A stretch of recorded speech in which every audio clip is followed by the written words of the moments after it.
Olá pessoal, sim, hoje vamos falar sobre a amostragem para análise físico-químico de alimentos.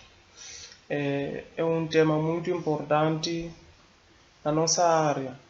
Por exemplo, numa indústria, quando chega um caminhão de soja, nós precisamos de fazer uma amostragem, onde vamos pegar as amostras para o laboratório que será analisado, por exemplo, o teor de umidade, cinzas, lípidos e muito mais. E esse processo de amostragem é feito durante todo o processamento. A chegada da matéria-prima, durante o processamento e o produto final. Então é um processo muito importante mesmo que deve ser tomado em conta durante a produção de nossos alimentos ou na análise dos nossos alimentos. Então, mas qual é a diferença que existe entre amostragem e amostra? Ou seja, a diferença de amostra e amostragem. A amostra é uma pequena porção selecionada, relativamente pequena, de tamanho apropriado para o trabalho no laboratório, necessária para determinar as características de uma quantidade maior do alimento ou matéria-prima alimentar. Ou seja, se chega um caminhão, um condutor com a soja, nós vamos tirar uma pequena porção em todos os cantos da soja. Então, aquelas pequenas porções é o que chamamos de amostra. A amostra é uma pequena porção selecionada numa população, posso dizer assim. Então, temos aqui um exemplo, por exemplo, um litro de leite, após ser bem homogeneizada, coleta-se em média 100 ml de amostra. Então, a amostra seria a pequena quantidade que será retirado no 1 litro de leite.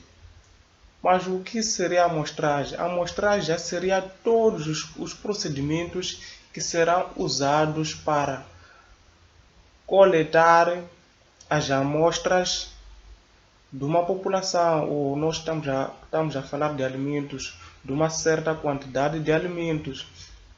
E é uma das etapas mais importantes numa análise para se obter o resultado final satisfatório, seja ele quantitativo ou qualitativo, visto que, se feito inadequadamente, pode acarretar um resultado subestimado ou superestimado do produto a ser analisado.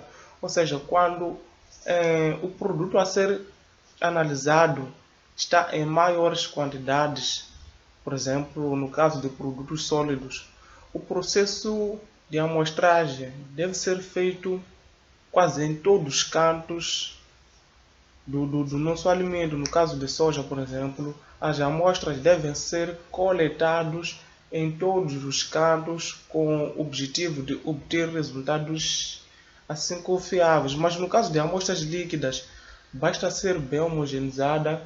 O processo de amostragem é muito simples. Então, como é que essas amostras devem ser preparadas para análise nesse caso? No caso de amostras líquidas, quando a amostra é homogênea, como por exemplo um líquido, o processo de amostragem é simples.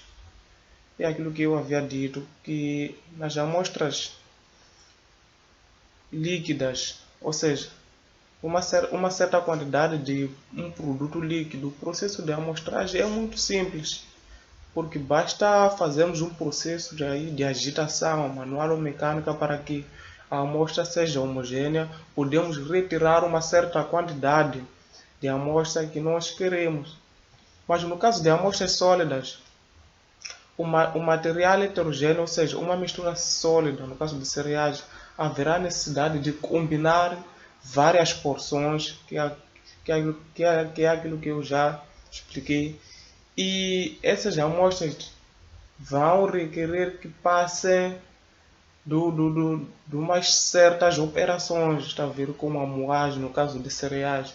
Precisam passar de um processo de moagem para que uniformize as amostras. Por exemplo, quando queremos determinar a umidade do alimento, no caso de cereais, nós precisamos de moer aquelas amostras estarem num processo homogêneo para que esteja para que seja possível a determinação dos nossos componentes ou os nossos parâmetros presentes nos alimentos.